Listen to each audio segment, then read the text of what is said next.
खबर प्रतापगढ़ से, जहां पर सेठ एमआरएस जयपुरिया स्कूल प्रतापगढ़ में वार्षिकोत्सव का भव्य आयोजन समाप्त हुआ। बता दें, मेधावी छात्र छात्राओं को किया गया सम्मानित।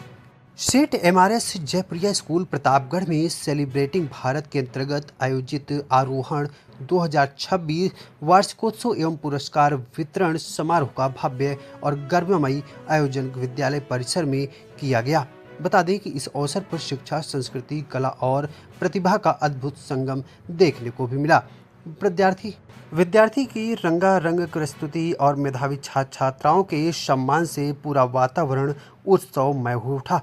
कार्यक्रम का शुभारंभ भगवान गणेश की प्रतिमा पर माल्यार्पण कर दीप प्रज्वलन के साथ किया गया। इस अवसर पर विशेष अतिथि के रूप में प्रतापगढ़ के जिलाधिकारी शिव सहाय अवस्थी, पुलिस अधीक्षक प्रतापगढ़ दीपक भूकर और पूर्व अंतर्राष्ट्रीय बास्केटबॉल खिलाड़ी एवं कोच राजेंद्र सिंह बेदी, सीआरपीएफ के deputy commandant Arun Kumar, Mayra academy के निदेशक डॉक्टर मनीष झा, विद्यालय के chairman doctor Rajendra Singh, manager doctor Manish Singh, director doctor Manisha Singh तथा प्रधानाचार्य डॉक्टर ऋचा भार्गव उपस्थित रहे। वहीं आपको बता दें, दीप प्रज्वलन के पश्चात विद्यार्थियों द्वारा गणेश वंदना एवं मिले सुर मेरा तुम्हारा ऑर्केस्ट्रा की मनमोहक प्रस्तुति से लोगों का मन मोह लिया। जिसके बाद आयोजित पुरस्कार वितरण समारोह में विद्यालय के प्रतिभावान मेधावी विद्यार्थियों को सम्मानित किया गया।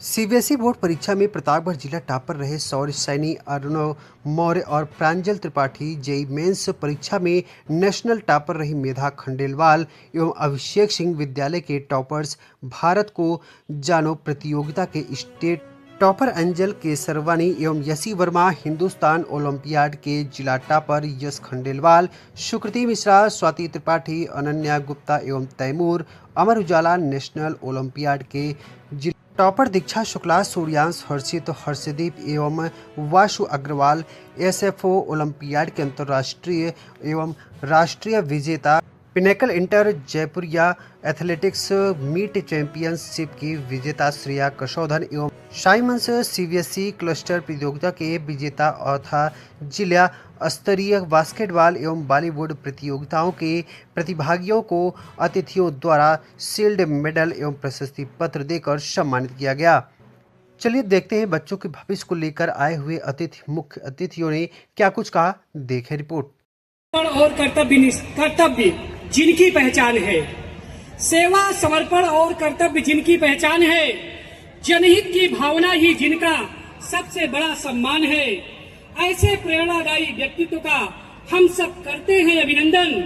जिलाधिकारी महोदय, आपके आगमन से स्कूल मैनेजमेंट का प्रयास रहता है कि सारे ही बच्चे किसी न किसी एक्टिविटी में, किसी न किसी प्रोग्राम, ये बहुत ही अच्छी पहल है और ये बहुत ही अच्छा बदलाव खासतौर से सांस्कृतिक कार्यक्रमों में आया है। इसकी हम लोगों को स्वागत और सराहना करनी चाहिए। इतने अच्छे कार्यक्रम यहाँ पे बच्चों ने प्रस्तुत किए। मेरी बेटी शारण्या आज यहाँ एंकर के तौर पे थी और बेटा जो सर्वार्थ है अभी क्लास 2 में आ रहा है, उसने भी अभी धुरंधर में रहमान डकैत वाली भूमिका में था वो, तो कई दिन से इसकी प्रैक्टिस घर में कर रहा था वो। तो मैं सोच रहा था कि ये इस गाने पे अचानक डांस क्यों कर रहा है इतना। बाद में मुझे पता चला कि कल्चरल प्रोग्राम में इसमें परफॉर्मेंस देना है इसको। तो बच्चों की परफॉर्मेंस देख करके, खासतौर से अपने बच्चों की परफॉर्मेंस देख करके सदैव ही बहुत अच्छा लगता है। मैं इतना ही कहना चाहूँगा कि आप सभी लोग अपने बच्चों को प्रोत्साहित करें, उनमें जो भी पोटेंशियल है मैक्सिमम किस तरीके से उनको आगे बढ़ाने में आप उसको अपनी भूमिका किस रूप में देखते हैं, ये बहुत ही महत्वपूर्ण हो जाता है। एक शिक्षक के तौर पे, एक शिक्षिका के तौर पे, एक अभिभावक के तौर पे आपकी भी बहुत महत्वपूर्ण जिम्मेदारी है। आज के तकनीकी के बदलते हुए इस युग में हम अपनी भूमिका को लेकर के कितना सजग और सतर्क हैं, ये बहुत ही महत्वपूर्ण है। आज बच्चों के न केवल शारीरिक और मानसिक विकास की महत्वपूर्ण आवश्यकता है, बल्कि बच्चों में कुछ करने की इच्छा शक्ति है, डिसिप्लिन है, तो आप कुछ भी अचीव कर सकते हैं। मेरे साथ कॉन्वेंट स्कूल के बच्चे थे, कोई मसूरी से पढ़ के आया है, जब दिल्ली यूनिवर्सिटी में हम गए, बोलने में बहुत अच्छे, इंग्लिश स्पीकिंग स्कूल से थे, हाई क्लास सोसाइटी से थे, लेकिन जब मैं कॉलेज में था, जब पढ़ना शुरू किया वहां पे, मुझे लगता है कि आपकी जो सीखने की लगन है, मैं स्पोर्ट्स में भी मैं पार्टिसिपेट करता था, कॉलेज स्टूडेंट यूनियन के इलेक्शंस भी लड़े, पढ़ाई भी की, got into civil services also. तो लैंग्वेज जो है वो कभी भी कुछ बैरियर नहीं बनती है। आपको इंग्लिश आती है, हिंदी आती है, आप अपनी मदर टंग में सीखते हैं। बस एक सीखने की चाह और आगे बढ़ने की आपकी इच्छा शक्ति होनी चाहिए, तो आप आगे बढ़ पाएंगे। बहुत बार हमें लगता है कि जब मैं स्पोर्ट्स में रहा हूँ, हॉकी खेलता था, मैराथन टीम में था, जब हम दौड़ना स्टार्ट करते हैं, academies and I wish all the best and good luck for your future। लेकिन जो बच्चे किसी न किसी कारणवश फर्स्ट नहीं कर पाए, रिजल्ट में आगे नहीं कर पाए, मैं उनको लिए बस यही कहना चाहूंगा कि तूफानों में ताश का घर नहीं बनता, तूफानों में ताश का घर नहीं बनता, रोने से बिगड़ा हुआ मुकद्दर नहीं बनता। दुनिया को जीतने का हौसला रख, और एक जीत से कोई सिकंदर और एक हार से कोई फकीर नहीं बनता। तो मेरे प्यारे बच्चों, अभी जैसे एसपी साहब थोड़ी देर पहले कह रहे थे, जो गिरेगा वही उठेगा, और जो उठेगा वही जीतेगा, और जो गिरकर उठ नहीं पाया वो कभी जीत नहीं सकता है। तो मेरे प्यारे बच्चों, गिरना भी जरूरी है, और गिरकर उठना भी बहुत जरूरी है, क्योंकि उसको कहते हैं failure, and failure leads to struggle, and the struggle leads to success. मेरे पास समय कम है और मैं ज्ञान नहीं देना चाहता, लेकिन बहुत सारे देशों में, बहुत सारे राज्यों में, बहुत सारे स्कूल और कॉलेजों में साथ में काम करते हैं। मैं आपको एक चीज बताना चाहता हूं, ये जो दुनिया की अभी परिस्थिति चल रही है, उस परिस्थिति में भारत की जमीन पर घर बनाया है लेकिन जन्नत में रहते हैं। ये हमारी खुदकिस्मती है कि हम भारत में रहते हैं। भारत एक ऐसा देश है जहां पर, मैं हैदराबाद से हूं, मैं रहने वाला बिहार का हूं, हैदराबाद में रहता हूं, मेरी वाइफ तमिलनाडु से है, और हम सारी दुनिया में साथ में काम करते हैं। और भारत ही एकमात्र ऐसा देश है जहां अभी भी माँ और बाप अपने बच्चे की पढ़ाई के लिए जमीन और जेवर दोनों बेच देते हैं। दुनिया के किसी भी देश में ये काम नहीं होता है बंधुओं, मित्रों। और भारत के इसलिए मिडिल क्लास के जो बच्चे होते हैं वो रॉकेट बनकर निकलते हैं, क्योंकि उनके पीछे आग लगी रहती है। मेरे भी पिताजी एक शिक्षक थे। मेरे पिताजी ने मुझे आज से 35 साल पहले कहा था कि बेटा, मुझे तुम्हारे पास देने के लिए कुछ नहीं है। नहीं मैं मुकेश अंबानी के घर में पैदा लिया, नहीं मेरे पास एकड़ की जमीन थी। मेरे पिताजी ने कहा कि बेटा, जितना पढ़ना है पढ़ो, और जितना पढ़ना है पढ़ो। और मैं आपको बताऊं, मैंने पढ़ाई की, और जब मैं आज इस मुकाम पर पहुंचा हूं, तो मुझे एक बात का मैं एक मैसेज सबको देना चाहूंगा कि रोटी, कपड़ा और मकान के बाद जो चौथी चीज सबसे अधिक जरूरी है वो है शिक्षा। Learning is very important my dear friends, ladies and gentleman. But मैं यहाँ पे एक चीज जरूर बोलना चाहूंगा। लोग कहते हैं विद्या ददाति विनयम विनयादयाति पात्रताम पात्रत्वा धर्मा परोति धना धर्म तथा सुखम। मैं उन लोगों से पूछना चाहता हूं, भारत 140 करोड़ का देश है। मैं आपको कुछ डेटा बताता हूं। 30 लाख लोगों ने नीट का एग्जाम लिखा, सिर्फ 80,000 बच्चों का हुआ। 18 लाख लोगों ने जेईई मेंस का एग्जाम लिखा, 1 लाख बच्चों का हुआ। 1 करोड़ बच्चों ने बीए, बीकॉम, बीएससी, बीबीए में एडमिशन लिया। 12,835 बच्चों का जॉब लगा, ये नासकॉम का डेटा कहता है।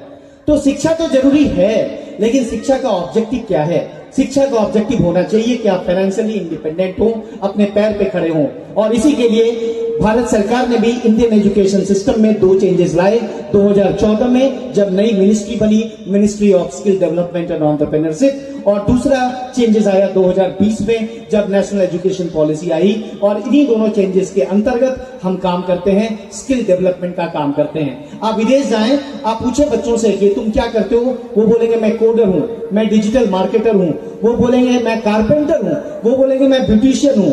आप हमारे यूपी बिहार में आइए, लोग बोलेंगे मैं पीएचडी हूं, मैं ग्रेजुएट हूं, मैं डबल पीएचडी हूं, मैं बीएड हूं। मित्रों, वो जमाना गया जब सिर्फ डिग्री की बात होती थी। आज स्किल की बात होती है, आज हुनर की बात होती है। और इसी कारण से 2014 में मोदी जी के नेतृत्व में, योगी जी के नेतृत्व में ये माहौल चला हुआ है, चाहे वो स्कीम हो, चाहे वो शिक्षा हो। और इसी के संदर्भ में मैं आज इस मंच से आप लोगों को ये आश्वासन दिलाना चाहूंगा कि जो बच्चे चेन्नई, हैदराबाद, बैंगलोर, न्यूयॉर्क, वॉशिंगटन में लोग जो स्टेम एजुकेशन की पढ़ाई कर रहे हैं। आज मैं और हम जयपुरिया के कई स्कूलों में काम करते हैं और मैं ऋषि मैम का धन्यवाद देना चाहूंगा कि उन्होंने इस बात को समझा और आपके स्कूल में हम लोग स्टेम एजुकेशन स्टार्ट कर रहे हैं, जिसके अंदर हम coding, AIML, IoT, robotics, space technology, drone technology, mechatronics, electronics, medical science, 17 sustainable goals of UNO की पढ़ाई करेंगे। इससे बच्चों को फ्यूचरिस्टिक स्किल के बारे में पता चलेगा। तो हो सकता है कि अगले बार, शायद मेरा चेहरा आज आपके लिए स्ट्रेंजर हो, लेकिन जब मैं अगली बार आपके बच्चों के द्वारा जब इसी मंच पर इलेक्ट्रिक कार चलवाऊंगा तो आप बोलेंगे मनीष आपने एक काम किया जो बाहर में लोग चेन्नई और हैदराबाद के बच्चे करते हैं, आज आप यहाँ प्रतापगढ़ के बच्चे करते हैं। सो प्रतापगढ़ के बच्चे सिर्फ पढ़ाई, एकेडमिक्स और मार्क्स में आगे नहीं रहेंगे, उस सारे फ्यूचरिस्टिक स्किल में आगे रहेंगे जो भारत बात करता है। और उन्हीं चीजों के बीच में बस एक लास्ट मेरा मैसेज है, एक मैसेज अभिभावक के लिए जो यहाँ पे बैठे हुए हैं और एक मैसेज सारे स्टूडेंट्स के लिए। जितने अभिभावक जो मुझे सुन रहे हैं, मैं बस यही उनसे बोलना चाहूंगा कि बच्चों को क्या चाहिए, बच्चों को आप अच्छे पेरेंट्स कैसे बन सकते हैं। मेरा एक ही आपसे मैसेज है कि बच्चों को अपना दोस्त बनाएं। जब बच्चों को आप अपना दोस्त बनाएंगे वो बच्चे खुद ही आपसे पास होंगे। क्योंकि मैं आपको बताऊं, एक टीचर एक स्टूडेंट से पूछा, मैं किंग्स कॉलेज लंदन गया था करीब 3 महीने पहले, एक टीचर एक स्टूडेंट से पूछ रहे थे what do you want to become. One child said I want to become a doctor. The teacher asked to another child, what do you want to become? The child said, I want to become an engineer. The teacher went to the third child and he asked, what do you want to become? The child said, I want to become a lawyer. फिर teacher आगे बढ़ा, एक बच्चे के पास जाके कहता है, what do you want to become? And the child said, sir, I want to be happy. I want to be happy. The teacher said, अरे ये कैसा आंसर है? बच्चे ने कहा कि sir, I want to be happy. Then the teacher said, my dear child, I am afraid you did not understand my question. कि मैं भयभीत हूं कि तुमने मेरा प्रश्न नहीं समझा। तो बच्चे ने मुस्कुराया, बच्चे ने कहा कि sir I am afraid that you did not understand my answer. So ladies and gentleman, you need to understand कि बच्चे आज के दिन में क्या चाहते हैं। वो कहते हैं मुझे मनाओ मत, मुझे मनाओ मत, मैं नाराज नहीं हूं, मुझे समझो मैं परेशान बहुत हूं। और इसी कारण से हर एक 20वें मिनट पे एक सुसाइड हो जाता है और हमें पता भी नहीं चलता है। आज ये मेरा और आपका कर्तव्य है कि हम माँ बाप के रूप में हम अपने बच्चों को समझें, उनको अपना मित्र बनाएं। और मैं आपको इस मंच से बताना चाहूंगा, आपके बच्चे, हमारे बच्चे हमसे ज्यादा अच्छा करेंगे, क्योंकि आज के दिन में सोशल रिवॉल्यूशन चल रहा है। उनका नॉलेज, उनका IQ लेवल हमसे ज्यादा है। उनको बस जो चाहिए हमारा एक प्रोत्साहन चाहिए। और एक लास्ट मैसेज सारे बच्चे जो मुझे यहां पर सुन रहे हैं, बच्चों मेरा मैसेज आप सबको यही है कि आप सब पढ़ाई में बहुत अच्छे हैं, आज के दौर में बहुत आगे आप जाएंगे, लेकिन एक चीज हमेशा याद रखिएगा, इस डिजिटल वर्ल्ड में रिलेशनशिप की बहुत वैल्यू होती है, वैल्यू द रिलेशनशिप। और मैं आपको बताऊं, मेरे पिताजी कहते थे, मेरे पिताजी टीचर थे, मेरे पिताजी कहते हैं कि बेटा तुम क्यों दिवाली और दशहरे में पैर छू के प्रणाम करते हो, रोज क्यों नहीं प्रणाम करते हो? मैंने रोज प्रणाम करता था। So ladies and gentleman, my dear children, my dear students, आज मैं गर्व के साथ कहता हूं